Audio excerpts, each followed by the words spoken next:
Assalamualaikum warahmatullahi wabarakatuh. Waalaikumsalam warahmatullahi wabarakatuh. Alhamdulillahirabbil alamin. Wassalatu wassalamu ala asyrafil anbiya'i wal mursalin sayyidina Muhammadin wa ala alihi washabbihi ajmain. Alhamdulillah kita dipertemukan kembali di pertemuan kedua kali ini, yang insyaallah kita akan membahas kajian pemikiran dasar Islam yang insyaallah akan dibawakan oleh Ustadz Lukman Abdullah. Dan alhamdulillah Ustadz sudah berada di tengah-tengah kita. Untuk itu mari kita membuka kajian ini dengan bersama-sama mengucapkan bismillah. Bismillahirrahmanirrahim. Baik, untuk lebih lanjut saya persilakan dengan hormat kepada Ustadz. Dipersilakan. Syukran. Bismillahirrahmanirrahim. Assalamualaikum warahmatullahi wabarakatuh. Waalaikumsalam. Innal hamdalillah nahmaduhu wa nasta'inuhu wa nastaghfiruh wa na'udzu billahi min shururi anfusina wa min sayyiati a'malina may yahdihillahu fala mudilla lahu wa may yudlil fala hadiya lahu. Asyhadu an la ilaha illallah wahdahu la syarika lahu wa asyhadu anna Muhammadan abduhu wa rasuluh la nabiyya wa la rasula ba'dah. Allahumma salli wa sallim wa barik ala sayyidina Muhammad wa ala alihi wa ashabihi ajma'in. Qala Allah Ta'ala fi kitabihil karim wa huwa asdaqul qailin. A'udzu billahi minasy syaithanir rajim. Bismillahirrahmanirrahim. Ya ayyuhalladzina amanu taqullaha haqqa tuqatih wa la tamutunna illa wa antum muslimun. Shadaqallahul azim. Ma'asyiral muslimin rahimakumullah. Puji syukur kita panjatkan kehadirat Allah Subhanahu wa taala atas limpahan nikmat dan karunia-Nya. Allah Subhanahu wa taala, pada malam hari ini kita masih diberikan waktu, kesempatan untuk kali keduanya ya. Kita melanjutkan topik tema kajian kita, yakni membahas kitab Ad-Dirasah fil Fikril Islami ya. Terjemahannya Studi Dasar Pemikiran Islam. Salawat serta salam semoga tetap tercurah kehadirat baginda Rasulullah sallallahu alaihi wasallam, Nabi yang menjadi tuntunan kita dalam menjalankan aturan Allah Subhanahu wa taala, menjadi pakem, menjadi satu-satunya pembimbing ya dalam menjalankan kehidupan kita. Mudah-mudahan Allah Subhanahu wa taala menjadikan kita umatnya yang senantiasa taat dan patuh pada syariat Allah Subhanahu wa taala. Amin ya rabbal alamin. Baik, saudara sekalian yang dirahmati Allah, juga pemirsa yang berbahagia, kita masuk di halaman 89 ya, tentang definisi pemikiran Islam. Saya minta tolong dibacakan dari mulai ya, Mas Dian, silakan. Definisi pemikiran Islam.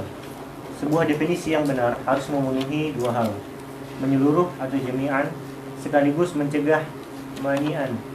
Yang dimaksud dengan menyeluruh, jami'an, yaitu mencakup seluruh bagian-bagian dan sifat-sifat dari sesuatu yang didefinisikan. Yang dimaksud dengan mencegah mani'an, yaitu mencegah masuknya makna asing ke dalam sesuatu yang didefinisikan. Berdasarkan alasan di atas, saya mendefinisikan pemikiran Islam sebagai berikut. Al-fikrul islami huwal hukmu alal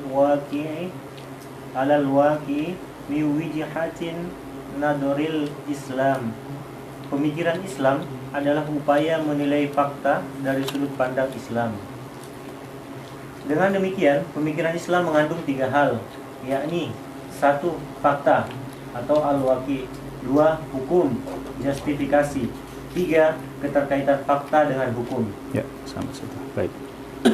Baik, ikhwan fillah rahimakumullah. Jadi kita sudah membahas kemarin tentang pengantar ya. Pengantar daripada Ad-Dirasah fil Fikril Islam ini ya, latar belakang dan seterusnya. Kini kita masuk ke dalam definisi ya. Definisi ya. Sebuah definisi itu memang gini. Jadi ketika kita bicara tentang satu istilah, ya, itu biasanya ada definisinya. Ada makna bahasa, ada makna istilah. Ya. Ini sudah lazim dalam berbagai macam metodologi ilmiah. Ya. Ini senantiasa digunakan. Nah, termasuk juga apa sih sebenarnya pemikiran Islam itu? Ya. Di sini dikatakan sebuah definisi yang benar itu harus mencakup dua hal. Ya.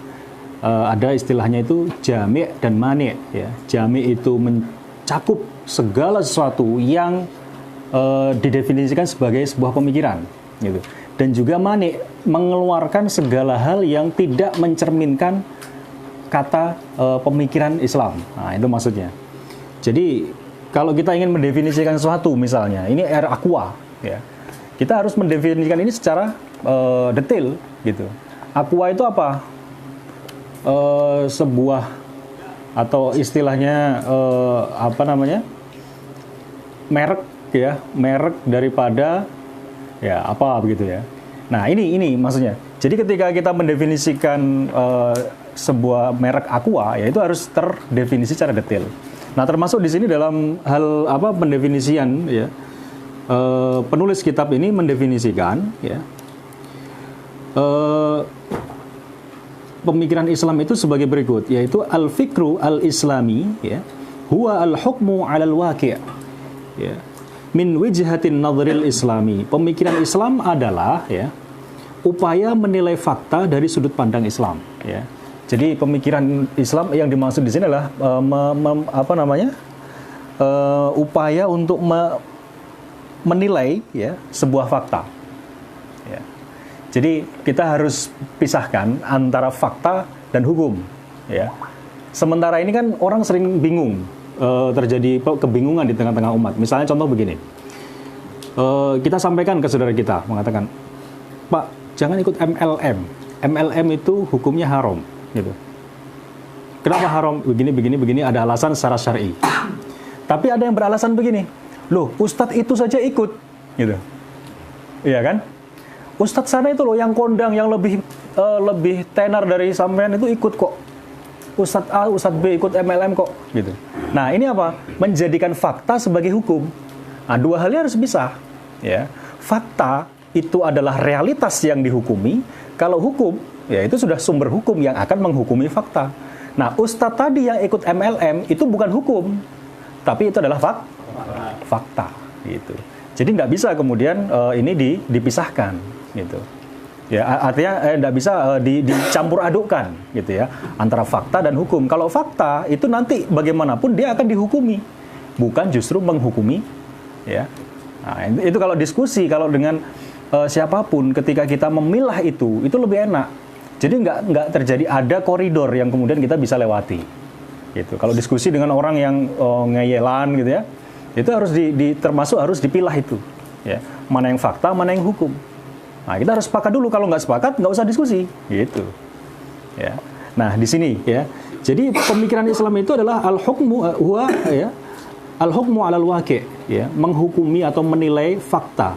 Bahasa Arabnya fakta itu waqi', ya. Min wijhatin nadhril Islam. Menghukuminya berdasarkan apa? Dari sudut pandang Islam, ya. Nah, dengan demikian, ya, pemikiran Islam itu mengandung tiga hal, ya. Yakni yang pertama, fakta itu sendiri, ya, waqi' itu sendiri, atau realitas atau fakta. Jadi yang tercakup di dalam pemikiran Islam itu, yang pertama fakta itu sendiri, yang kedua hukum, yakni atau justifikasi, ya, dan yang ketiga keterkaitan fakta dengan hukum, ya. Antara fakta dengan hukum itu sendiri itu menjadi bagian daripada pemikiran Islam, ya. Bisa dipahami ya kira-kira? Ini mungkin bahasan-bahasan yang jarang untuk kita jarang untuk kita diskusikan, akan tapi ini nanti penting. Kita akan melihat, ya, bagaimana pemikiran Islam ini ternyata adalah semacam berlian, ya, yang antum lihat misalnya berlian itu antum lempar di lumpur tempat kotoran, dia akan tetap menjadi berlian, gitu. Dia akan tetap berharga, ya, dimanapun itu berada. Nah, kemudian sampai di sini, ya. Silakan silakan dilanjutkan, Mas selanjutnya. Ya, ya silakan. Bismillahirrahmanirrahim. Fakta dapat berupa benda maupun perbuatan. Fakta berupa benda hanya memiliki dua macam hukum, yakni mubah atau halal dan haram. Buah anggur misalnya hukumnya mubah, sedangkan khamar hukumnya haram. Dalam konteks benda ini ada sebuah kaidah syariat yang diambil dari nas-nas Al-Quran dan hadis. Al-aslu fil asya'i ibahatu ma lam yaridu dalilul tahrim. Hukum asal setiap benda adalah mubah kecuali ada dalil yang mengharamkannya. Sedangkan jika fakta itu berupa perbuatan, maka hukumnya ada 5, yakni fardu atau wajib, mandub atau sunnah, mubah, makruh dan haram. Misalnya saum, Ramadan hukumnya wajib, sedekah hukumnya sunnah atau mandub, makan roti itu mubah, berbicara di WC makruh, dan riba itu haram. Al-aslu fil af'ali takabbur. Hukum asal setiap perbuatan adalah terikat dengan hukum syara. Hukum atas fakta harus diambil dari dalil-dalil syariat, yaitu kitabullah dan sunnah rasul, dan apa yang ditunjukkan oleh kitabullah dan sunnah rasul, yaitu ijma, sahabat dan qiyas. Pemikiran Islam ada dua macam, yaitu pemikiran yang berkaitan dengan akidah seperti keimanan kepada Allah, kepada rasul-rasulnya dan kitab-kitabnya dan hari akhir, dan pemikiran yang berkaitan dengan hukum syariat yang bersifat praktis seperti jihad dan sholat. Kami akan menjelaskan dua hal tersebut dalam bab berikutnya. Ya, baik, sampai situ. Baik, jadi khonfillah rahimahullah. Jadi cakupan pemikiran Islam itu tadi sudah disebutkan ada 3. Yang pertama fakta atau waqi', yang kedua adalah hukum, ya. Dan yang ketiga adalah keterkaitan antara kedua itu. Nah, yang pertama kita bahas fakta dulu, ya. Nah, fakta ini dapat berupa benda maupun perbuatan. Ya. Jadi fakta itu realitas yang ada di tengah-tengah kita, yang hidup di tengah kita. Itu setidaknya ya cuma 2, ya. Yang pertama adalah benda, ya. Nah, itu yang antum makan, itu ya. Apa yang antum lihat, kopiah ini benda. Surban, baju, pakaian itu adalah benda. Dan yang kedua adalah perbuatan. Ya. Kalau kacang yang antum makan itu adalah benda. Tapi aktivitas antum mengunyah gitu ya, sambil dengerin kajian itu adalah perbuatan. Gitu ya. Nah, ini 2 hal yang berbeda. Ya. Nah, kalau dia adalah perbuatan, itu nanti ada kaidahnya. Kalau dia benda, itu ada kaidahnya. Nah, jadi begini. Contoh di sini disebutkan, ya, fakta berupa benda hanya memiliki 2 macam hukum. Ya, kalau dia itu benda, ya, yang antum makan itu, berarti dia memiliki 2 hukum. Ya, ini yang pertama adalah halal, ya, atau mubah, ya, mubah atau halal dan haram, gitu. Jadi tidak ada benda itu hukumnya sunnah, tidak ada. Ya, nanti itu nanti perbuatan. Ya. Jadi kalau istilahnya, kalau disebut sebagai istilah Ustadz sunnah dan lain sebagainya itu ya juga kita mau tanya gitu. Padahal faktanya adalah benda itu tidak ada yang sunnah, mubah, ya, atau wajib, tidak ada, tapi halal atau haram. Ya. Dari sisi fikih nanti kita melihat ada itu najis, ada mutanajis, ya kan? Nah, jadi kalau benda itu 2, halal atau haram. Nah, sehingga ketika berkaitan dengan benda ini ada sebuah kaidah, ya. Kaidah syariat yang diambil dari nas Al-Qur'an, ya, berbunyi begini, al-aslu fil asya al-ibahah. Hukum asal asya atau benda, ya, itu al-ibahah. Apa ibahah? Mubah, boleh, ya. Malam yarid dalil tahrim, selama tidak ada atau belum turun atau belum muncul dalil yang mengharamkan, ya. Ini kaidah yang sangat masyhur, ya. Dari kaidah ini kemudian muncul derivat-derivat kaidah yang lain. baik itu yang sesuai maupun yang tidak sesuai. Contoh yang saya katakan masih debatable dan masih menjadi perbincangan ya di tengah kalangan para ulama itu contoh. Ada yang mengatakan begini, al-aslu fil muamalah al-ibahah malam yarid dalilut tahrim. Hukum asal muamalah itu kata mereka ya, ini adalah mubah selama tidak ada dalil yang mengharamkan. Nah, ini ada yang mengatakan seperti itu, meskipun sebenarnya ini perlu dirinci gitu loh. Kalau muamalah semuanya mubah, ini akan menjadi persoalan gitu. Ya, karena apa? Nanti lebih tepatnya ya menggunakan kaidah yang kedua. Kalau yang benda, yang pertama itu benda, itu hukumnya al-aslu fil asya. Benda itu ya al-ibahah, boleh malam yarid dalil tahrim, selama tidak ada dalil yang mengharamkan. Sedangkan jika fakta itu berupa perbuatan, perbuatan itu berarti apa? Tingkah laku, ucapan, ya toh? Apa? Tindakan ya. Tindakan kita ya, ucapan kita itu perbuatan kan? Nah, itu menggunakan kaidah yang kedua ya. Nah, perbuatan itu hukumnya ada 5. Yang pertama adalah fardu atau wajib ya. Kemudian mandub atau sunnah, mubah, makruh dan haram ya. Contoh, saum Ramadan itu perbuatan apa benda? Perbuatan ya. Hukumnya adalah wajib ya. Sedekah itu perbuatan apa benda? Perbuatan ya, amal ya. Hukumnya sunnah atau mandub. Makan roti itu hukumnya mubah. Mubah ya. Dan berbicara di WC ya, di kamar mandi gitu ya, itu hukumnya makruh. Ya. Kalau rokok hukumnya apa? Haram.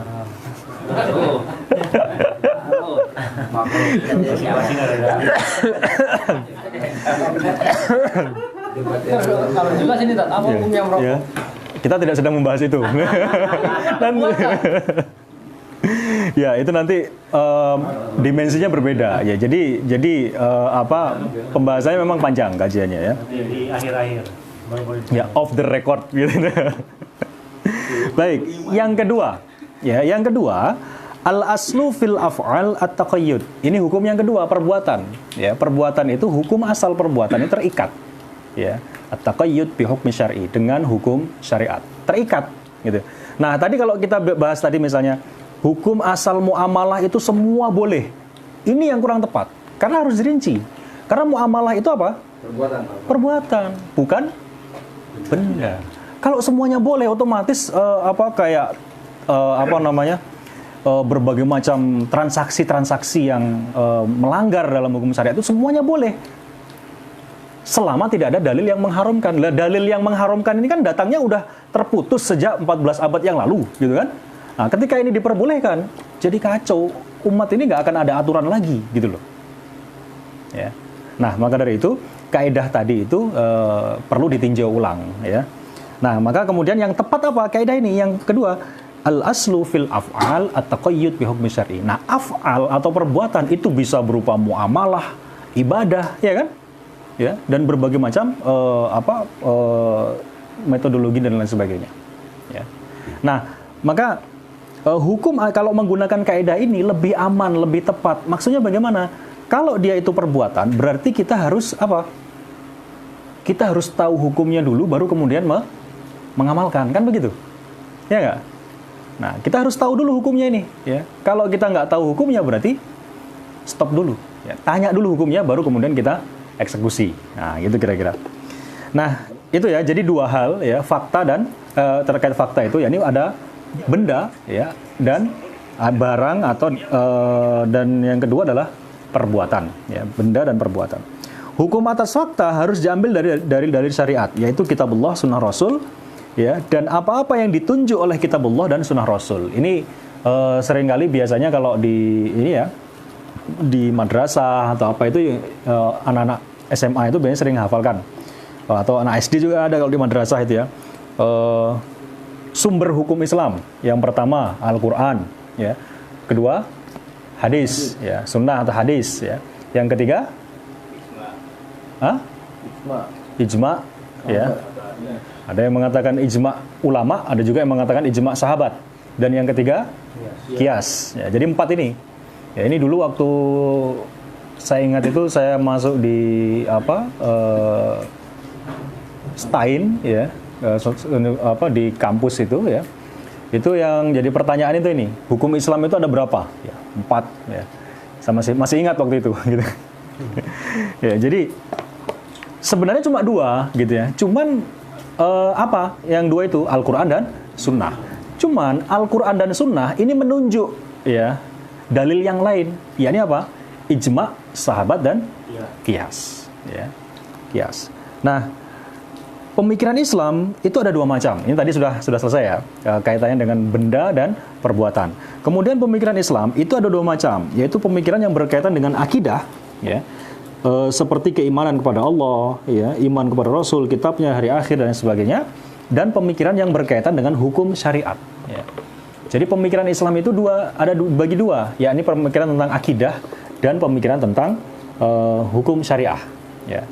Nah, seperti apa nanti akan dijelaskan khusus mengenai pemikiran tentang hukum syariat ya, yang bersifat praktis ya, seperti sholat ya, jihad dan sebagainya. Ini akan dijelaskan pada bab yang ketiga. Ya. Baik, sampai di sini saya kira udah clear ya. Atau mungkin ada yang masih ingin ditanyakan, saya persilakan ya.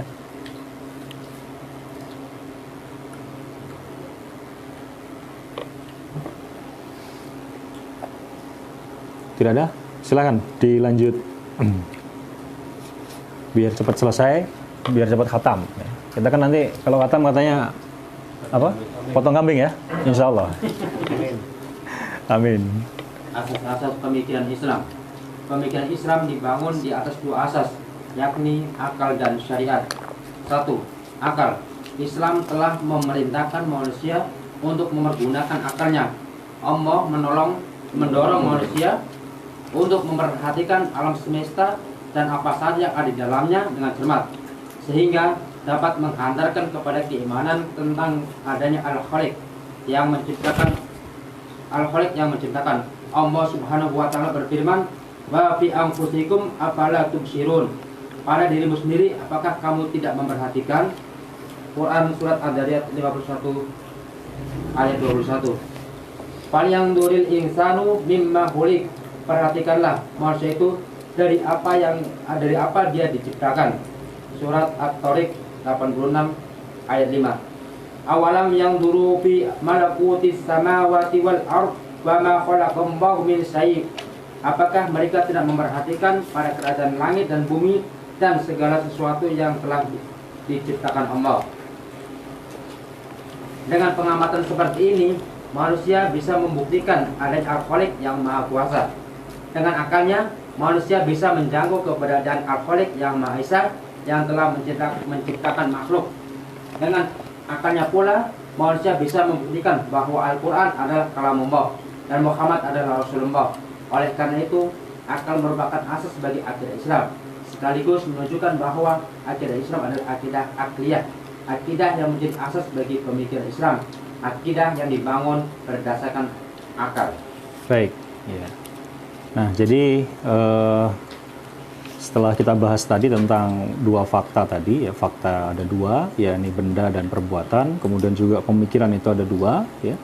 Ada pemikiran berkaitan dengan akidah dan juga hukum syara. Selanjutnya adalah asas-asas pemikiran Islam. Ya, asas itu apa sih? Ya, landasan. Nah, kalau kita bicara soal landasan, berarti kayak landas pacu. Orang itu menyempitkan makna ya daripada cakupan dari pemikiran Islam itu sendiri. Sebagai contoh, orang sering mengatakan menjadikan standar ya, standarisasi baik dan kesolehan seseorang itu adalah ketaatan dia dalam melaksanakan aktivitas fardiyah gitu, aktivitas individu, ibadah mahdhah ya. Waalaikumsalam. Jadi kayak contoh misalnya sholat ya, zakat, puasa, itu ibadah mahdhah. Ini seringkali jadikan standar gitu. Tapi pada saat yang sama ya, terkadang orang itu abai dengan ibadah yang sifatnya itu adalah ibadah muamalah gitu. Nah, padahal ini juga tidak jauh berbeda gitu. Ini 2 hal yang memang tidak bisa terpisahkan. Nah, kenapa kok bisa seperti ini? Orang menganggapnya itu bahwa ini bukan bagian daripada aturan yang harus diikuti gitu. Harusnya nggak seperti itu, ya. Nah, maka dari itu, ya, pemikiran ini Islam ini harus dibangun pada sebuah landasan yang kokoh, ya. Nah, ini kita bicara tentang asas. Kemudian yang pertama, apa asas daripada pemikiran Islam? Yang pertama adalah Islam telah mengantarkan manusia untuk mempergunakan akalnya, ya. Jadi Allah Subhanahu wa taala itu dalam berbagai ayat, bahkan dalam kitab Nizam Islam itu disebutkan ada ratusan ayat yang memerintahkan kita itu untuk menggunakan akal kita. Afala tubsirun, afala ta'qilun, fa'tabiru ya ulil albab, fa'tabiru ya ulil absar, dan seterusnya. Itu kalau dicari ternyata itu ratusan ayat. Nah, artinya apa? Jadi gini, kalau saya ingin membuat sebuah gambaran tuh gini. Potensi kehidupan, ya, potensi kehidupan itu ada dua, ya. Potensi kehidupan entah itu manusia atau hewan, ya. Ini dua. Yang pertama adalah hajatul udawiyah, kebutuhan hidup, ya. Apa kebutuhan hidup? Makan, minum, ya. Tidur, kebutuhan nggak? Ya. Apalagi?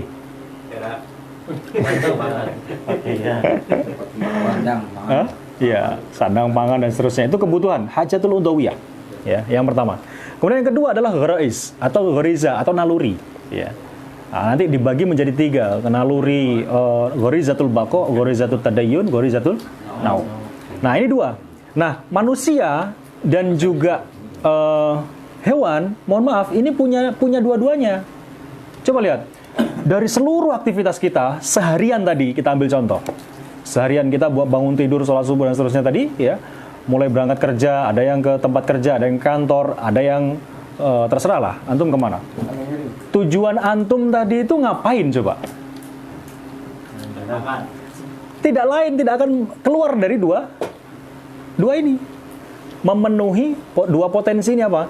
Hajatul udawiyah, kebutuhan hidup, kebutuhan jasmani, ya.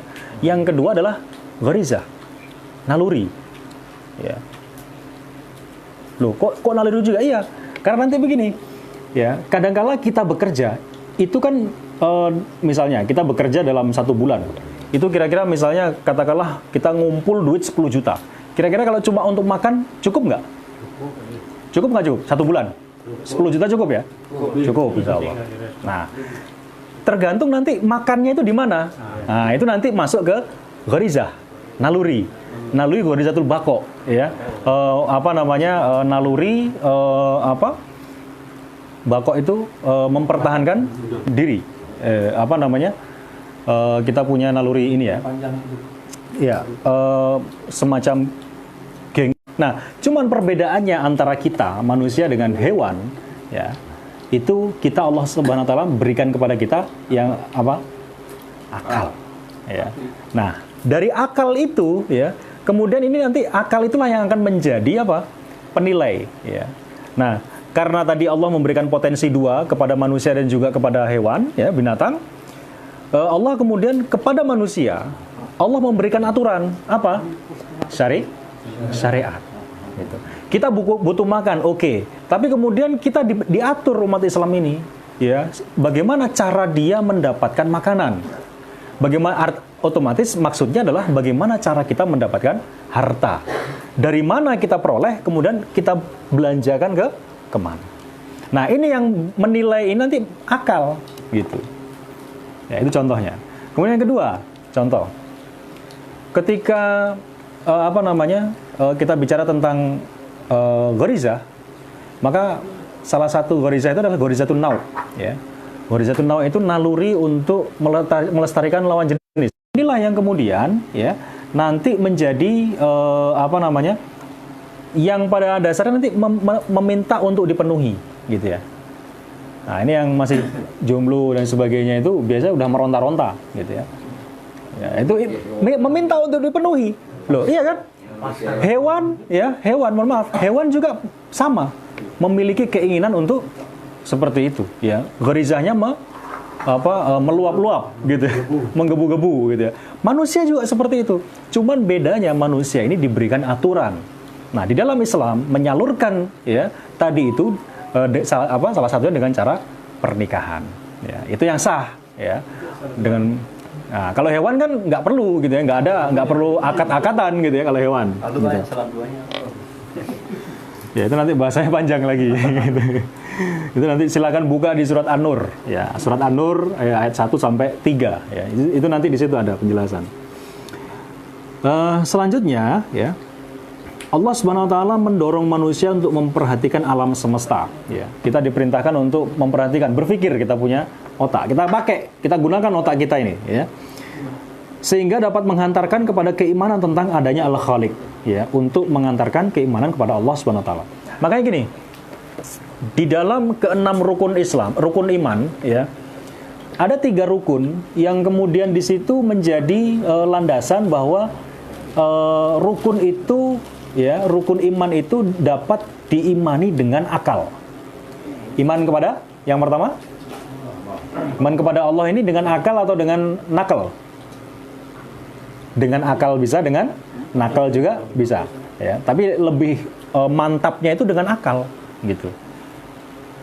Kemudian yang kedua, iman kepada kitab, ya, dan Rasul, ya. Jadi iman kepada Allah, iman kepada kitab, iman kepada Rasul ini bisa dinalar, gitu loh. Akliyah semua, ya. Nah, nanti iman kepada malaikat, iman kepada hari kiamat, ya, dan seterusnya itu nanti bisa diimani, ya, berdasarkan tadi berdasarkan kitab, gitu. Nah, kemudian Allah Subhanahu Wa Taala berfirman begini di dalam surat Adz-Dzariyat ayat 21. Wa fi anfusikum afala tubsirun, ya. Dan pada dirimu sendiri apakah kamu tidak memperhatikan, ya. Nah, ini sebenarnya Allah memerintahkan kita untuk berpikir tentang ciptaannya, tentang apa yang diciptakan, bukan tentang zatnya Allah, bukan, ya. Itu kalau mikir itu Allah itu bentuknya kayak apa, udah nggak usah mikir-mikirin seperti itu, ya. Yang kita pikirkan adalah apa yang Allah ciptakan, ya, makhluknya, ya. Kalau kita melihat sekeliling kita, makhluk-makhluk Allah, ya, termasuk ikan itu makhluknya Allah, gitu ya. Jadi harusnya dokter ikan ini harusnya lebih memiliki keimanan yang lebih tinggi, karena apa? Dia memiliki apa? Pengamatan, ya, dia punya cara merawatnya dan seterusnya. Pengembangbiakannya, iya kan? Iya, itu kan. Lah kok bisa gitu ya? Artinya secara nalar ini kita diasah untuk mengagumi, gitu ya, ciptaan Allah Subhanahu Wa Taala. Dan dalam Al-Quran sendiri secara spesifik, ya, itu menyatakan ada dalam Al-Quran itu begini mengatakan, ya, wa ilal ibili kaifa khuliqat, ya, kepada onta itu gimana dia diciptakan, ya. Coba cari tentang fakta onta itu seperti apa, ya. Ya, ini satu yang spesial loh, ya.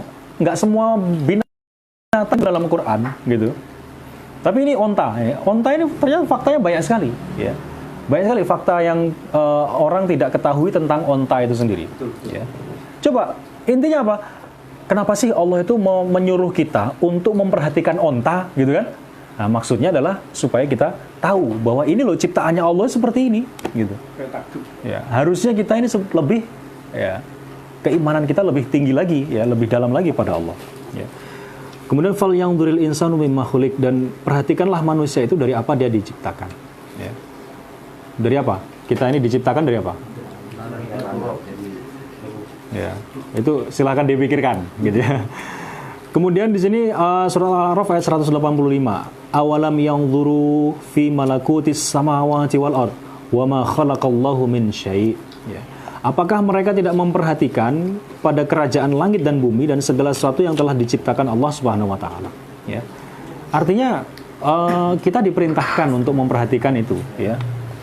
Nah, dengan pengamatan seperti ini manusia bisa membuktikan adanya Al-Khaliq yang baik. Nah, kemudian saya lanjut, ya.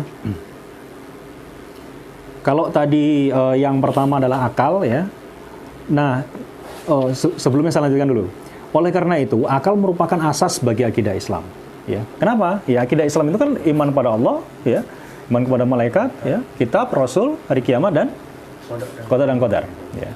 Nah, ketiga rukun yang tadi saya sebutkan, iman kepada Allah, iman kepada kitab, dan iman kepada rasul, itu adalah landasan sebenarnya. Yang dari landasan itu dibangun akidah-akidah yang lain, keimanan-keimanan yang lain. Iman kepada malaikat. Siapa di sini yang pernah melihat malaikat?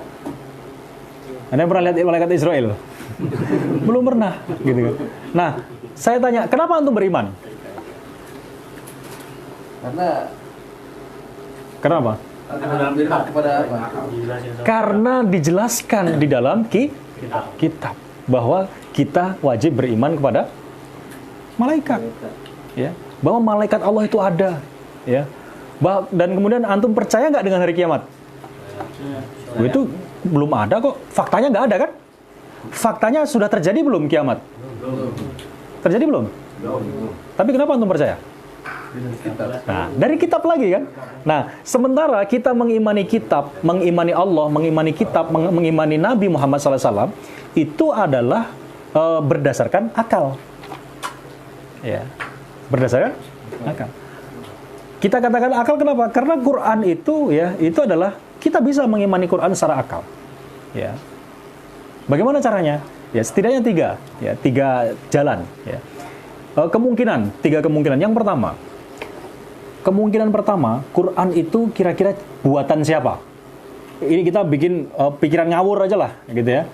Kira-kira Quran itu buatan siapa? Gitu. Pertama, buatan orang Arab, ya, pasti. Ya, orang mengatakan ini produk budaya, gitu. Makanya kalau dikatakan Islam itu Islamisme itu kurang tepat, gitu ya. Kalau isme itu apa? Buatan manusia, gitu. Nah, sementara Islam ini adalah wahyu Allah SWT. Yang pertama, kemungkinan pertama, Quran itu adalah buatan orang Arab. Itu kemungkinan pertama kan? Mungkin nggak? Mungkin. Kemudian yang kedua, Quran itu buatannya Nabi Muhammad SAW. Mungkin nggak? Mungkin. Ini kalau kita bicara, ya, kita nggak bicara salah benernya. Kita bicara kemungkinannya, ya, possibility-nya. Kemudian yang ketiga, ya, kemungkinan yang ketiga, ya, atau kemudian dia disebut sebagai Quran inilah kalamullah, ya, firman Allah SWT yang menjadi mukjizat, gitu. Dan setelah itu, ya, setelah pemikiran itu, ya, setelah tiga kemungkinan itu, kayak nggak ada lagi kemungkinan. Bisa diterima akal nggak? Bisa diterima nggak? Kemungkinan apa lagi yang bisa masuk selain tiga kemungkinan tadi? Itu Quran buatan orang Arab, buatannya Nabi Muhammad, atau firman Allah SWT. Ada lagi kemungkinan yang bisa masuk? Buatan manusia juga. Ya, manusia kan lebih spesifik lagi tadi. Orang Arab, gitu kan. Ya, paling nggak tiga ini aja kan. Nah, kita analisis satu-satu. Kalau dia dikatakan pertama, dia buatannya orang Arab, faktanya dalam Al-Quran, ya, itu Allah SWT menyatakan sendiri, ya. Perhatikan, ya, dalam Al-Quran itu mengatakan fa'tu bisuratin mim mislih.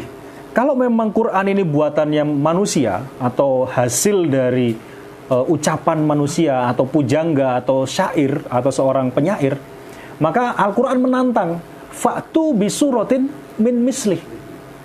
Datangkan satu surat saja yang mirip dengan Al-Quran. Coba.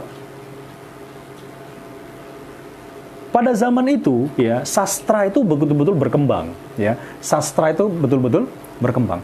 Makanya kemarin saya jelaskan bahasa Arab itu, ya, dengan bahasa Indonesia, bahasa Inggris, bahasa Arab, kekayaan kosakatanya itu jauh sekali, Pak. Ya. Kalau bahasa Indonesia itu sekitar 75.000 kosakata, ya. Bahasa Inggris itu kemarin 150 ribuan, ya. Bahasa Arab ini bisa berkali-kali lipat, ya, puluh kali lipat bahkan. Ya. Nah, kesesastraan bahasa pada saat itu memang sedang paling tinggi adalah sastranya bahasa Arab, ya, pada masa itu. Nah, maka kemudian Al-Quran kalau dikatakan tadi kemungkinan yang ketiga menantang manusia untuk ayo sampaikan fa'tu bisuratin min mislih, ternyata nggak mampu, ya. Sampai kemudian Al-Quran fa'tu bisuratin min mislih, ya, nggak mampu, ya. Nah, artinya apa? Yang pertama, yang kemungkinan pertama ini kan gugur, gitu. Atau kemungkinan yang kedua, yakni Quran itu buatannya Nabi Muhammad SAW. Nah, kemungkinan ini juga otomatis gugur karena Nabi Muhammad itu orang Arab juga, gitu ya. Maka kemungkinan yang paling rasional itu apa? Quran itu buatan siapa? Maaf, bukan buatan. Quran itu adalah kalamullah, ya, kalamullah. Ya, firman Allah Subhanahu wa taala yang merupakan wahyu sekaligus mukjizat yang diberikan kepada Rasulullah SAW, ya, yang diturunkan melalui perantara malaikat Jibril dan seterusnya dengan definisi Al-Qur'an itu. Ya. Nah, jadi ini dari sini kita beriman kepada Quran, itu berarti kan masuk akal kan? Logis nggak? Agama yang paling logis itu hanya Islam. Ya, hanya Islam. Iman kepada Allah, iman kepada kitab, iman kepada Rasul. Ya. Ini merupakan keimanan yang memiliki landasan. Nah, kalau iman kepada Allah itu jelas, ya, kita nggak mungkin, kita nggak, contoh misalnya yang sering kali menjadi contoh paling mudah itu untuk menjawab orang-orang ateis itu adalah, ya, nggak mungkin hidup ini random gitu kan, pasti ada yang kreatornya, ada penciptanya, ya. Kalau bahasa orang-orang baratnya itu engineeringnya gitu. Ya. Ada engineeringnya. Nah, kita sudah bahas iman kepada Allah, ya, saya kira sudah jelas. Iman kepada kitab kita sudah bahas. Nah, sekarang iman kepada Nabi Muhammad SAW. Ya, ini jelas. Ya, kita bisa masuk akal meskipun kita nggak pernah melihat kan? Kita yakin 100% kan kepada Nabi Muhammad SAW, pembawa wahyu, ya kan? Meskipun kita nggak pernah melihat. Ya. Nah, terus bagaimana cara merasionalisasikan? Ya, disinilah perbedaan antara, ya, Islam dengan beberapa agama yang bukan agama samawi. Ya. Karena ada agama samawi itu senantiasa membutuhkan Rasul. Rasul itu adalah utusan. Yang mana Rasul itu adalah diutus di antara kalangan manusia itu sendiri. Ya, gampangnya begini. Allah Subhanahu wa taala itu menciptakan makhluk, ya, yang namanya manusia, binatang, hewan dan alam semesta, ya. Kira-kira kalau Allah Subhanahu wa taala itu udah dibiarkan gitu aja, nggak usah pakai aturan, nggak usah pakai hukum, kira-kira masuk akal nggak? Nggak masuk akal. Otomatis pasti Allah Subhanahu wa taala akan memberikan aturan.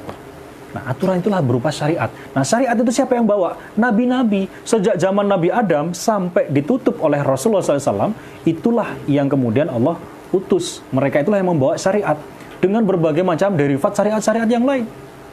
Ya. Beda antara syariat Nabi yang terdahulu dengan syariat Nabi yang sekarang.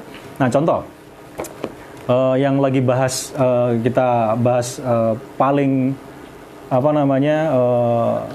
disukai oleh bapak-bapak itu biasanya bahas tentang poligami, ya kan? Nah, contoh, saya beri contoh, ya.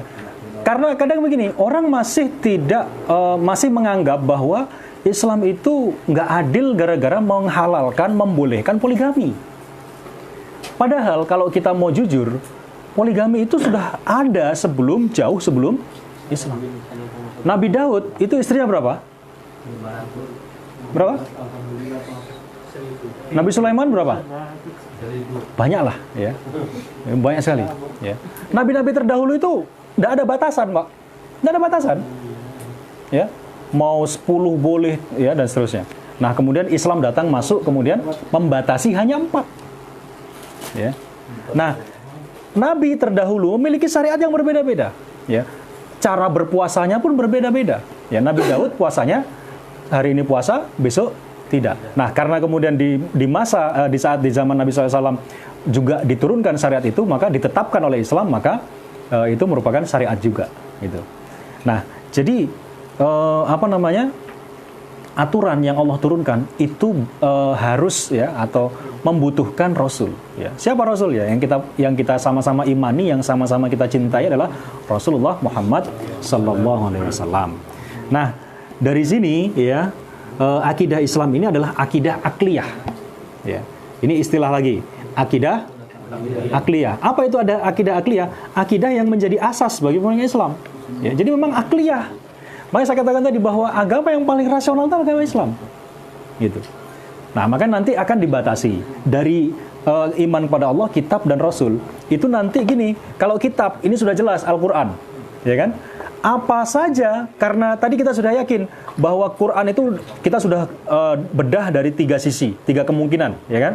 Dan ternyata kita membuat sebuah konklusi bahwa Quran itu adalah firman Allah, kalamullah. Sehingga dari sini kita sudah terikat bahwa apapun yang dikatakan oleh Quran pasti benar, ya nggak? Tadi saya tanya, pernah ngelihat malaikat? Nggak. Kenapa kita beriman kepada malaikat? Karena disebutkan di dalam kitab Al-Quran. Pernah melihat jin?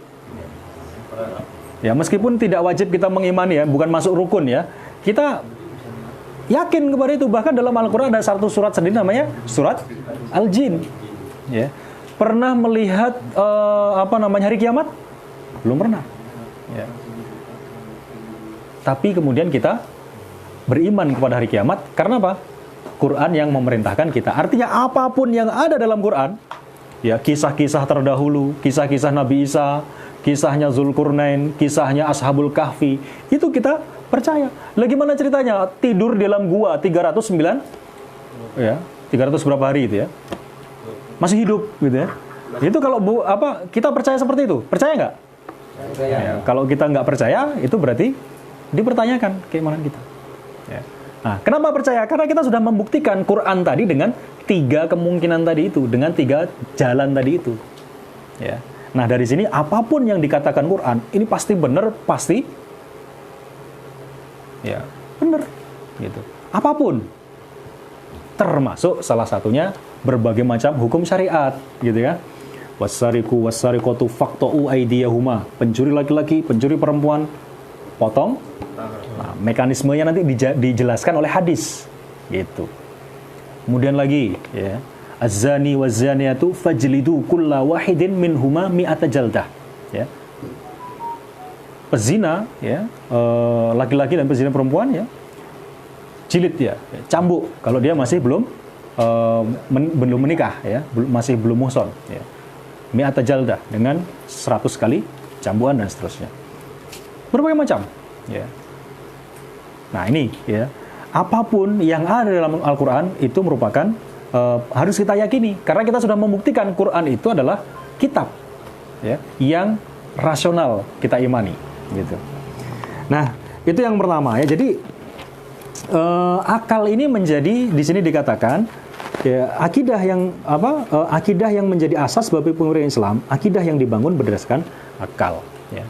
Ini juga bukan berarti bahwa jadi gini, kalau berkaitan dengan bicara soal akidah, ya, kita harus memang makul, sesuatu yang memang masuk akal, gitu. Tapi kalau bicara tentang syariat, itu kita negasikan dulu, kita pinggirkan dulu akal, ya kan? Ya nggak? Secara hitungan-hitungan akal, kalau kita misalnya usaha, orang kan berpikir begini, loh sekarang kalau nggak usaha, kalau nggak pakai uang riba, pakai apa? Ini pakai akal kan? Kalau bicara soal syariat, itu tinggalkan dulu akalmu. Ya. Bisa dipahami ya? Nah, itu kan tadi, kembali ke tadi, itu kan fakta, bukan hukum kan? Faktanya apa?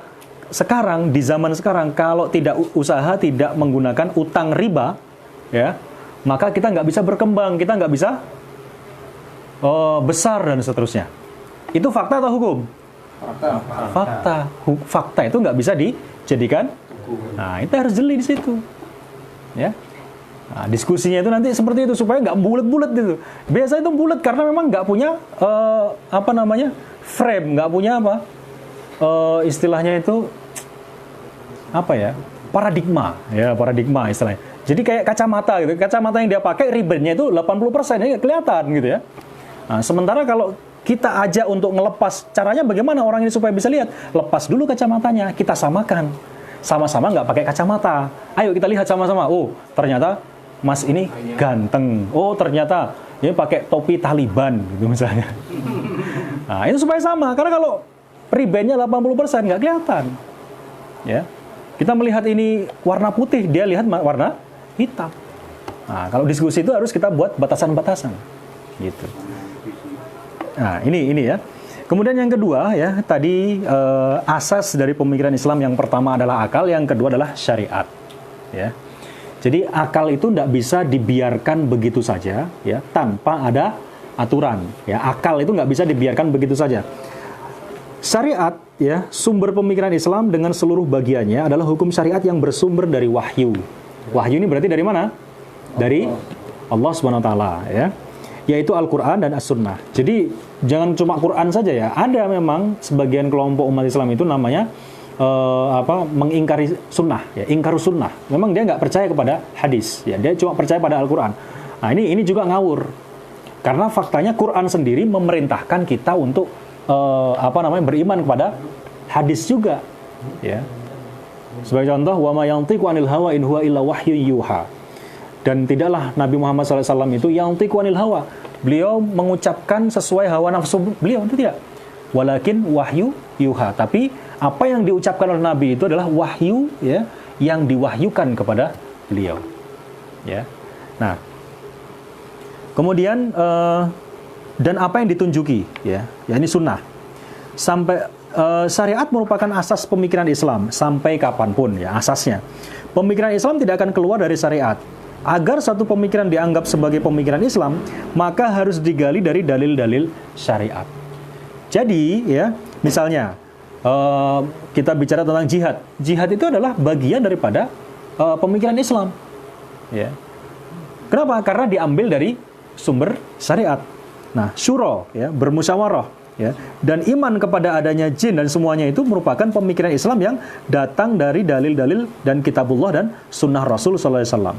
Adapun contoh kayak misalnya imperialisme, ya, teori Darwin, ya, ataupun pemikiran sosialisme, komunisme, ya, ini bukanlah pemikiran Islam. Kenapa? Karena tidak diambil dari sumber syariat Islam. Artinya apa? Ketika kita mengaplikasikan pemikiran itu, berarti ini perbuatan atau benda? Perbuatan. Berarti artinya sebagai seorang muslim tidak bisa dikatakan saya muslim tapi sosialis. Ini nggak tepat sebenarnya, ya, nggak bisa. Tapi faktanya ada nggak? Ada, banyak. Saya muslim tapi kapitalis. Ada nggak? Ada. Akidahnya Islam, ya, tapi muamalahnya kapitalis, gitu. Ini yang menjadi permasalahan. Ini diistilahkan dengan split personality, ya. Dia memiliki kepribadian ganda, ya. Islamnya ibadah saja, muamalahnya tidak pakai Islam. Padahal dua-duanya nggak bisa terpisahkan, gitu loh.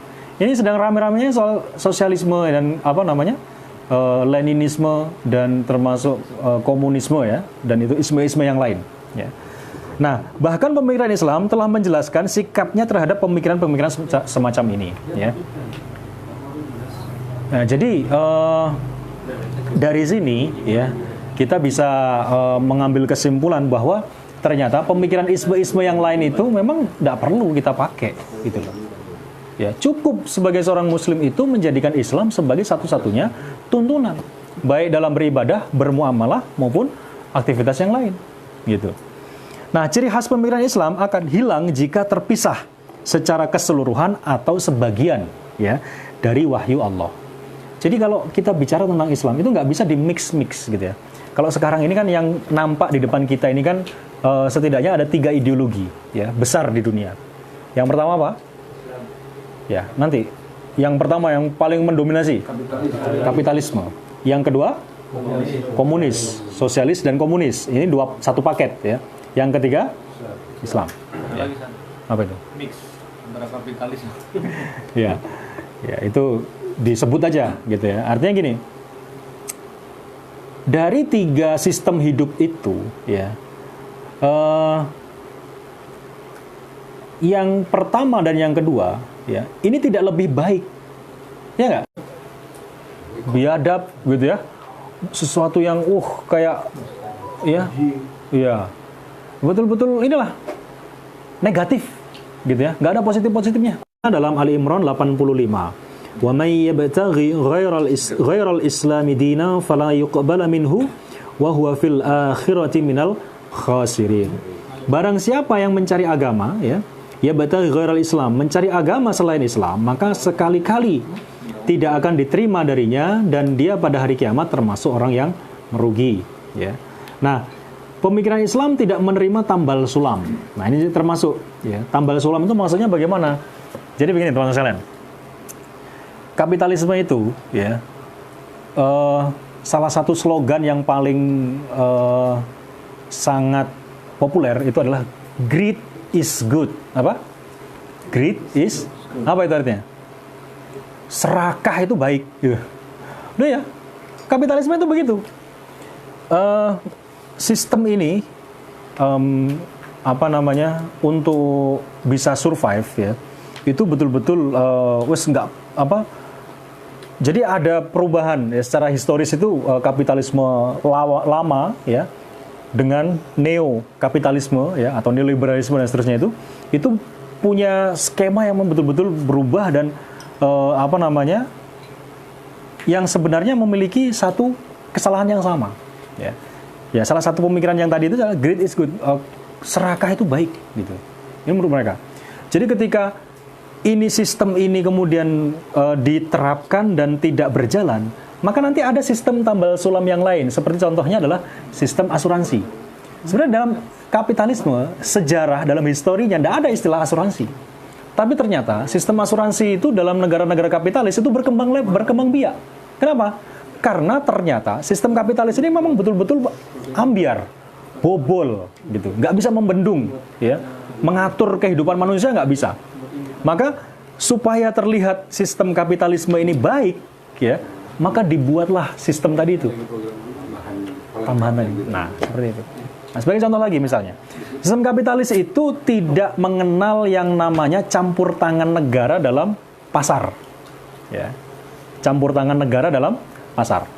Tapi ketika pasar ini ambruk, ya, pasar modal, ya, subprime mortgage yang tahun 2008 itu menghantam Amerika itu, ya, itu mau nggak mau negara harus ngucurin duit, gitu loh. Padahal ini sesuatu yang mamnu, sesuatu yang terlarang bagi kapitalis. Karena kalau negara udah campur tangan, itu berarti sosialis, itu saja, gitu.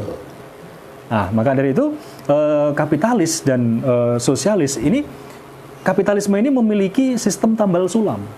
Tapi Islam tidak perlu. Kenapa? Karena ideologi Islam ini datangnya bukan dari pikiran manusia. Kalau kapitalis kan jelas, siapa pencetusnya? Siapa pamannya itu? Omnya Haji Nur. Ya, Adam Smith. Ya, Adam Smith itu yang pencetus awalnya, gitu. Kalau sosialis komunis siapa? Karl Marx, ya. Coba cari aja siapa Karl Marx, ya, siapa Adam Smith dan seterusnya. Inilah mereka dua inilah yang kemudian menjadi orang yang paling bertanggung jawab, ya, bagi lahirnya ideologi yang namanya kapitalis. Dan juga yang kedua adalah komunis, ya, Karl Marx tadi. Nah, sementara Islam itu bukan buah pikiran, bukan pemikiran seseorang. Makanya ada seorang guru besar fikih di UIN Syahid itu, ya, tidak terima ketika dikatakan bahwa Islamisme, ya, atau isme-isme yang lain berkaitan dengan Islam. Karena kalau sudah isme itu berarti pemikiran seseorang. Sementara Islam itu bukan pemikiran seseorang, tapi itu adalah wahyu dari Allah SWT. Ya. Nah, dari sini, ya, pemikiran Islam tidak menerima tambal sulam, ya, nggak perlu. Makanya kapitalis, tapi kemudian ada asuransi, ya. Berarti apa? Ini terjadi tambal sulam, gitu. Nah, sementara Islam tidak memerlukan itu. Sebagaimana yang dilakukan sebagian orang mengambil perekonomian Marxis atau kapitalisme, ya. Sedangkan akhlak atau interaksi sosialnya diambil dari pemikiran Barat, ya. Nah, ini yang jadi permasalahan.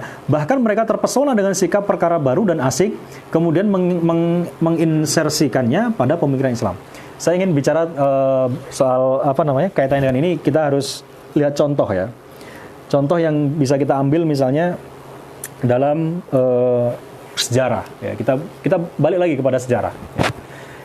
Sebelum keruntuhan Turki Utsmani tahun 1924, ya. Sebelum keruntuhan itu proses-proses degradasi daripada keruntuhan muslimin, yaitu itu berjalan sangat nampak sekali, gitu, ya. di saat yang sama muslimin sudah mulai meredup turun ya derajat peradabannya gitu ya. Di saat yang sama barat itu semakin naik gitu. Sebagai contoh misalnya, dulu Napoleon Bonaparte masuk ke Mesir ya, itu dia tidak hanya sekedar menjajah, Pak, tapi dia membawa alat-alat percetakan, cetak buku ya. Termasuk kemudian pada saat yang sama ada fatwa dari seorang mufti ya, mufti Daulah Utsmaniyah waktu itu menyatakan bahwa Quran itu tidak boleh dicetak pakai mesin cetak, gitu loh. Pada saat itu ditemukan kabel pesawat telepon, ya, telegram dan sebagainya. Kemudian termasuk juga radio, ya. Siapa penemu radio? Siapa? Radio. Kalau Burambel itu telepon. Marconi, itu yang saya ingat ya. Allah alam bisa bener enggaknya kita nggak tahu. Nah, pada saat itu gini, jadi ada kerancuan pada saat itu. Quran nggak boleh dicetak pakai mesin cetak, ya. Telepon nggak boleh, hukumnya haram, gitu. Kemudian apa lagi? Radio nggak boleh. Pokoknya hal-hal yang sifatnya itu teknis itu nggak boleh. Tapi di saat yang sama, mufti itu membolehkan menggunakan undang-undang sipil barat diterapkan dalam masyarakat Turki Utsmani pada saat itu. Nah ini kan kekeliruan, ya kan? Sesuatu yang seharusnya nggak boleh dipakai, tapi ternyata dibolehkan. Sesuatu yang sebenarnya mubah, benda, ya kan? Kalau cetak itu benda atau perbuatan? Benda. Tapi ketika mencetak itu nanti namanya perbuatan, mencetak. Kalau dulu kan Qur'annya masih ditulis, Pak, tulis tangan, ya, tulis tangan. Setelah ditemukan mesin cetak, masih berdebat di situ. Boleh nggak ini? Boleh nggak ini? Nah itu, ya. Makanya ini salah satu kemerosotan ya waktu itu. Dan ini terjadi ya ketika pemikiran Islam ini ya tidak dijaga oleh sebuah institusi yang kemudian menjadi landasannya. Nah, bahkan mereka terpesona dengan setiap perkara baru dan asing, kemudian menginsersikannya ya pada pemikiran Islam. Ya. Baik, teman-teman sekalian yang dirahmati Allah Subhanahu wa taala. Jadi bahasan kita udah panjang ya. Yang pertama tadi ya kaitannya dengan definisi pemikiran Islam tadi ya. yakni pemikiran Islam itu adalah al-fikrul islami wal hukmu 'alal waqi' min wijhatin nadhril Islam ya. Termasuk tadi kemudian kita juga sudah bahas ada dua ya. Ada fakta ya atau fakta itu ada dua, ada benda. Kalau benda itu berarti hukumnya adalah mubah dan haram ya kalau benda ya. Tapi kalau kemudian perbuatan ya itu ada 5 ya kan. Nah, makanya kalau kita bicara rokok, hukum rokok dengan hukum merokok itu dua pembahasan yang berbeda. Ya nggak? Secara benda, rokok itu berarti apa? Mubah, halal atau haram? Halal. Tembakau. Kalau benda, sabar. Kita bicara dari benda. Halal dan haram kan kalau benda kan? Hukum rokok dengan hukum merokok. Bisa dibedakan ya? Bisa. Nah, kalau merokok berarti perbuatan. Ya, perbuatan. Nah, ini bisa kita klasifikasinya ya. Kita nggak bicara dalilnya, kita bicara klasifikasinya saja. Nah, maka dari itu ya, tadi ada kaidah yang berkaitan dengan benda, ada yang berkaitan dengan perbuatan. Nah, kalau perbuatan ini memang terikat gitu. Nggak bisa kemudian kita katakan boleh selama nggak ada yang mengharamkan. Ini yang keliru. Gitu. Ya. Kurang tepat di situ. Termasuk kemudian kita bahas tadi tentang asas-asas pemikiran Islam ya, yakni akal dan juga syariat ya.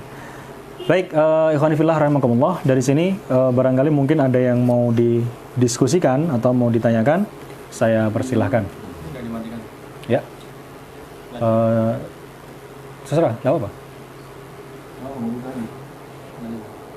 Ya, silakan bapak-bapak sekalian yang mau ditanyakan. Yang jomblo. Cocok ke mana? Saya tuh. Ya, silakan. Tadi mengenai akal, iman kepada kitab-kitab Allah. Itu kan kitab Allah itu kan ada berbagai macam.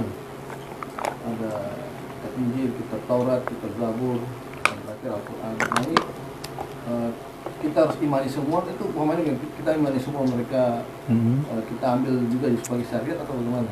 Ya. Baik. Jadi kewajiban untuk mengimani kitab, ya itu memang ternyata memang nggak beriman kepada kitab Quran saja, gitu ya. Nah, kita memiliki maklumat bahwa kitab Taurat, Zabur, Injil dan Al-Quran. Nah ini hebatnya kita sebagai Muslim ya. Kita itu menjamak semua kitab, gitu ya. Kita wajib beriman kepada Injil, loh ya. Kita juga wajib beriman kepada Zabur. Kita juga wajib beriman kepada Torah ya, atau istilahnya itu Old Testament ya, perjanjian lama ya. Kalau Injil itu New Testament ya, perjanjian baru. Jadi Bible itu setahu saya memang ada dua ya, Old Testament dan New Testament. Nah, jadi secara dia adalah sebagai kitab, kita wajib untuk beriman. Nah tapi apakah kemudian isinya itu kita praktekkan juga? Ya ini kan nanti dulu kita bahas gitu. Nah makanya dalam Islam itu ya tidak dijadikan syar'u man qoblana, itu tidak dijadikan sebagai syariat. Ya, syariat-syariat terdahulu ya itu telah dihapus dengan syariatnya Nabi Muhammad SAW. Adapun syariat-syariat sebelumnya itu kan ada berkurban ini yang sebentar lagi kan, kemudian juga ibadah haji ya itu sudah ada sebelumnya ya. Nah, tapi kemudian ketika itu dipakai atau diamalkan oleh Nabi, berarti itu adalah syariat Islam. Ya, bukan lagi syariat ya meskipun sejarahnya ada. Gitu loh. Ya. Jadi syariatnya Nabi Yusuf itu nggak bisa lagi kita pakai. Karena apa? Karena Nabi Muhammad ini khotamun nabiyyin. Beliau yang menyempurnakan ajarannya para nabi. Nah, sehingga apa? Ketika kemudian ada aturannya Nabi yang terdahulu, yang dulu dipraktekkan, kemudian Nabi Muhammad sekarang menyatakan dilarang, maka yang kita ikuti yang akhir atau yang awal? Yang akhir, yang paling sempurna, gitu loh.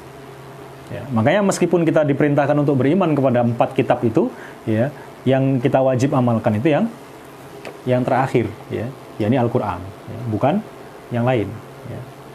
Nah, kita wajib beriman saja meskipun kita masih memiliki keyakinan bahwa yang saat ini ada itu tidak sebagaimana ya kitab yang dahulu gitu ya. Makanya para ulama itu mengklasifikasikan itu dalam kisah-kisah Israiliyat ya. Jadi antum kalau baca tentang tafsirnya dalam Al-Qur'an berkaitan dengan kisah. Contoh misalnya kayak surat Yusuf ya, surat Al-Qasas ya, surat dan banyak sekali dalam surat Al-Maidah, dalam surat Al-Baqarah, kisah-kisah umat terdahulu, kisah-kisah nabi-nabi terdahulu. Itu biasanya kalau kita mengenal namanya tapi tidak termaktub dalam Al-Quran, biasanya itu footnote-nya itu ada di Bible. Serius. Imam Ibnu Katsir ya ketika menafsirkan berbagai macam kisah itu, termasuk nama, ada yang tahu nama istri Nabi Yusuf? Nama dari wanita yang menggoda Nabi Yusuf siapa?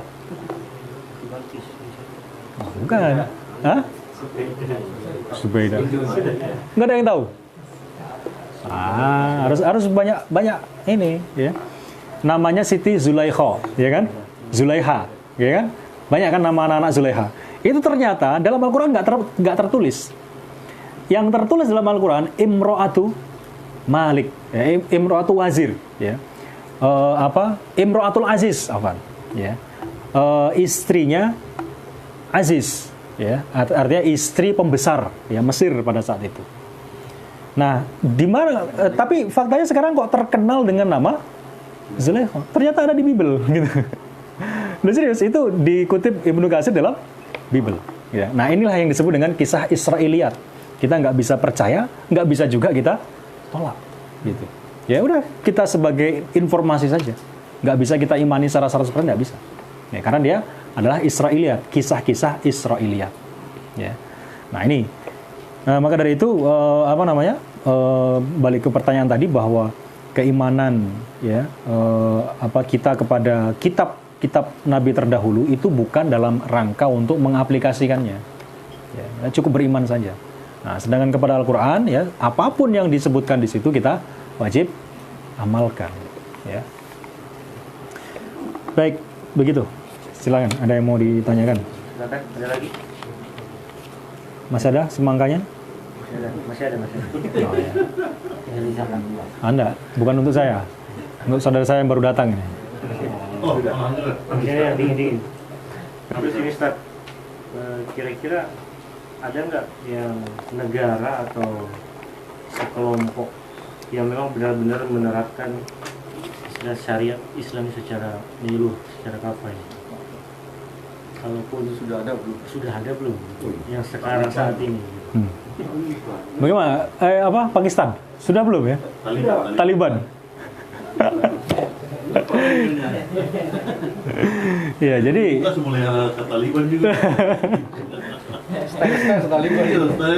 Jadi untuk itu ya, sependek yang saya pahami memang secara menyeluruh memang tidak ada.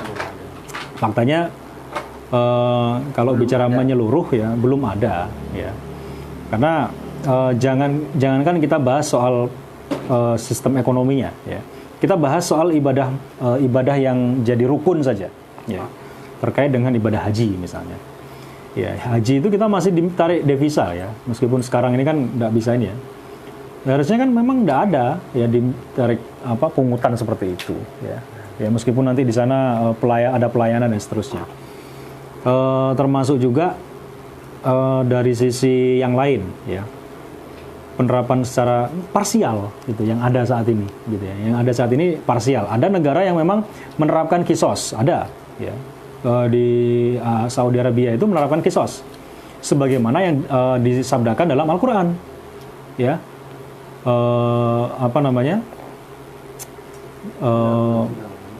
Ya, kutiba alaikumul qisas fil qatla ya. Diwajibkan atas kalian kisos. Kisos itu apa sih? Pembalasan bagi orang yang membunuh untuk dibunuh. Kalau bahasa Bible-nya itu eye for an eye, mata untuk mata gitu ya, hidung untuk hidung dan seterusnya. Artinya balasan bagi orang yang melakukan pembunuhan. Kalau pembunuhan itu adalah misalnya dengan cara dia seperti itulah dia akan dibalas gitu.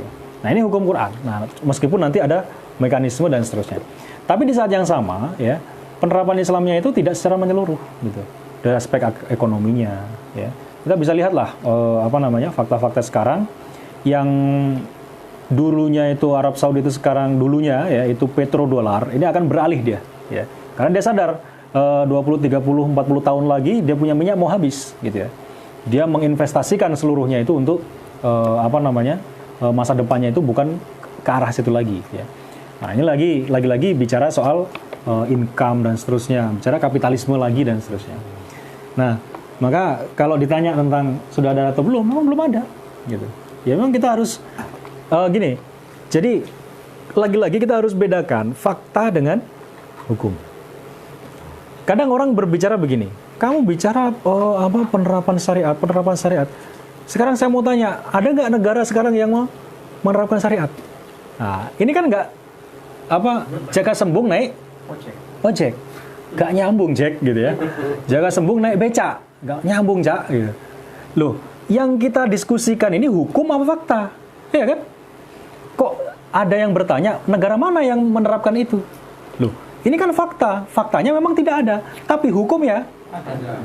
Ada dan wajib. Nah, yang kita ikuti hukum atau fakta? Hukum. Gitu loh. Logikanya itu agak diperbaiki gitu loh. Ya. Jadi jangan kemudian kita melihat fakta, kemudian kita jadikan fakta itu hukum, ya rusak kalau gitu. Berarti Mahfuz selalu lihat fakta itu. Wallah lebih suhab. Jangan nyebut nama kalau seperti ini.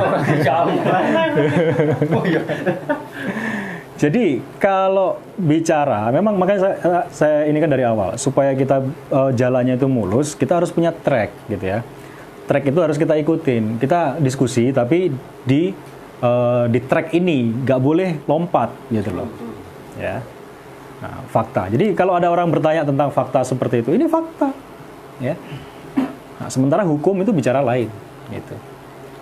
Nah, ini kalau diskusi seperti ini akan produktif gitu loh. Orang yang diajak diskusi itu dia akan tercerahkan karena memang runut secara pemikiran, ya. Nggak terjadi debat kusir. Makanya debat di Facebook itu saya pikir ya kalau sekedar kita melempar opini itu silahkan, gitu ya. Tapi kalau dilayani sampai ribuan chat gitu, saya kira ya kurang ini, ya kurang kerjaan, gitu. Nah itu kurang kerjaan, ya nggak ada kerjaan emang. Kerjanya memang seperti itu, gitu. Ya makanya, ayo kita ketemu, gitu ya. Makanya kita lebih menganjurkan untuk tatap muka, gitu ya. Nah, artinya apa? Diskusi itu seperti ini, gitu. Ya. Ada dua sisi, dua arah, gitu ya. Baik, jadi pertanyaannya seperti itu. Jadi arah-arah pertanyaannya itu kan nanti kan belum ada sekarang negara mana dan seterusnya. Nah, ini yang jadi pertanyaan. Ya. Jadi ayo kita perbaiki, ya, kita perbaiki itu pola berpikir kita, alurnya itu. Ya, ini bicara, kita tidak bicara soal fikih ya saat ini. Kita tidak bicara tentang hukum. Makanya tadi ditanya soal hukum rokok dan sebagainya, kita nggak bahas tentang itu. Kita membahas satu yang lebih, ya bukan lebih, artinya satu yang tidak kalah penting, ya, yakni paradigma. Kita hafal hukum-hukum fikih dari cabang-cabangnya, dari akar sampai cabangnya, tapi paradigmanya kita nggak dapat. Ini sering terjadi. Orang betul-betul hafal tentang kaidah-kaidah nahwu, sorof, dan lain sebagainya. Orang hafal nadoman-nadoman berkaitan dengan toharoh dan sebagainya. Tapi paradigmanya nggak dapat. Ada yang seperti itu. Nah, sehingga apa? Keterikatannya dia dengan hukum Allah itu kayak berubah, ya. Dia berada di habitat yang berbeda, dia akan ikut arus. Nah, karena apa? Nggak punya kacamata, tapi kacamatanya pakai riben, gitu loh. Nah, harus dilepas dulu itu, dijernihkan dulu, gitu. Baru kemudian dia bisa jalan. Gitu. Begitu, ya. Jam 9:30. Ya. Baik, lagi. Kita lanjut atau? Ya. Silakan. Ada yang mau ditanyakan? Ya. Biasanya yang baru datang itu kan banyak pertanyaan yang baru datang. Yang baru datang ini masih kenyang ini. Pertanyaannya belum habis, kita lanjut. Jangan belum habis. Baik, silakan, ada yang mau ditanyakan. Barangkali mungkin mau didiskusikan, silakan. Jangan malu-malu lah, ya. Taliban, punya mau Taliban. Taliban. Saya siap menjawab dengan saudara berani. Yang penting seputaran apa ditanya ini?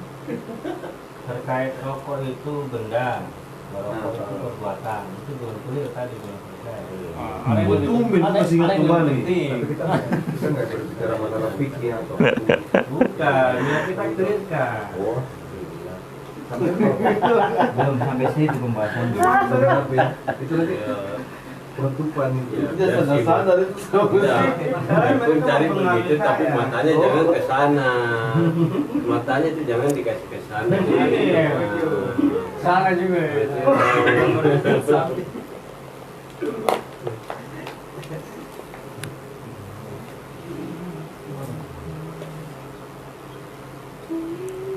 Baik, jadi saya ingin tambahkan terakhir untuk penutup, ya. Teman-teman sekalian yang dirahmati Allah SWT, ya. Kita bicara tentang pemikiran itu memang ada kalanya memang barangkali sesuatu yang berat, ya. Tapi sebenarnya bukan berat, ya.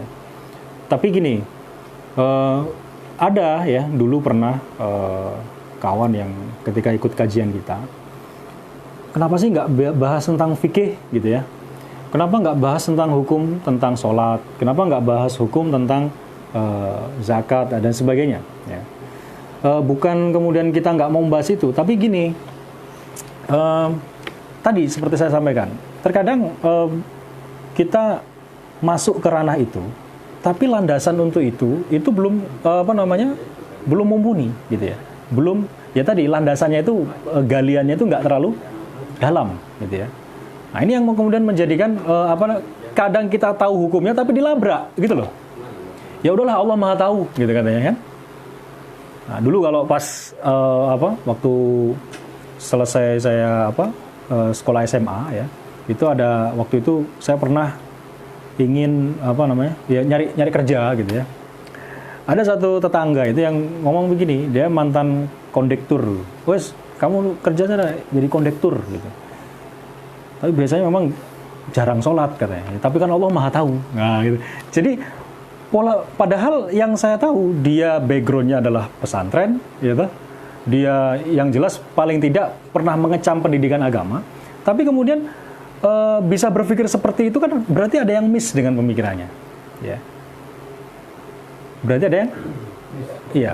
Tadi landasannya itu memang lembek gitu loh, ya.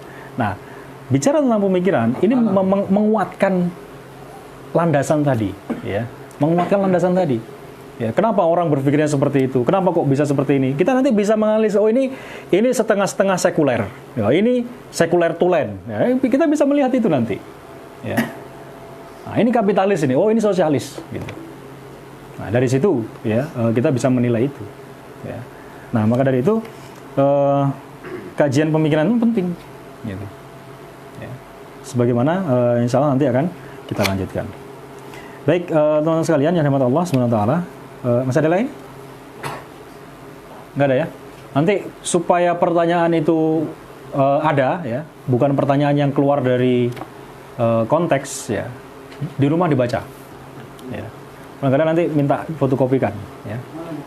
Mana yang mau kita kaji nanti malam ya, siangnya atau besoknya, kemarinnya atau kemarin lusa, itu dibaca. Kira-kira apa yang kalau perlu ditulis gitu ya.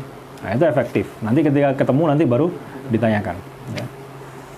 Baik, demikian ya. Alhamdulillah rahimakumullah, sudah cukup malam. Mudah-mudahan apa yang kita bahas pada malam hari ini membawakan manfaat ya. Di sisi Allah SWT, menambahkan keimanan kita kepada Allah SWT, menjadikan kita semakin taat dan patuh kepada aturan Allah SWT. Dari saya ada benarnya itu dari Allah SWT, ada kekurangannya itu dari kebodohan saya pribadi. Wallahu a'lam bishawab. Assalamualaikum warahmatullahi wabarakatuh.